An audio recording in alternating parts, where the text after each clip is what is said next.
নীল colour যে ফর্মটা আছে এটা সংবিধান সংস্কার পরিষদ সদস্যদের শপথ ফর্ম।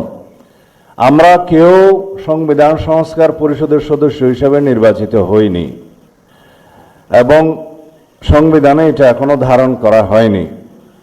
গণভোটের রায় অনুযায়ী সংবিধান সংস্কার পরিষদ গঠিত হলে সেটা সংবিধানে আগে ধারণ করতে হবে এবং সংবিধান সংস্কার পরিষদের সদস্যকে কে শপথ নেওয়াবেন সেটা বিধান করতে হবে এবং কোন এরকম ফর্ম এটা সংবিধানে নেই।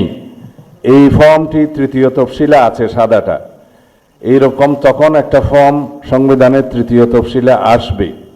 সেগুলো সাংবিধানিকভাবে জাতীয় সংসদে গৃহীত হওয়ার পরে তখন জাতীয় সংবিধান সংস্কার পরিষদের সদস্যদের শপথ নেয়ার বিধান করা যাবে। বিধায় আমরা এখন সাংবিধানিকভাবে এই পর্যন্ত আমরা এসেছি, আমরা সংবিধান মেনে এই পর্যন্ত চলছি এবং আশা করি সামনের দিনেও চলব। আমি মাননীয় চেয়ারম্যানের নির্দেশে ওনার উপস্থিতিতে আপনাদেরকে এই আমাদের দলীয় সিদ্ধান্তটা জানালাম।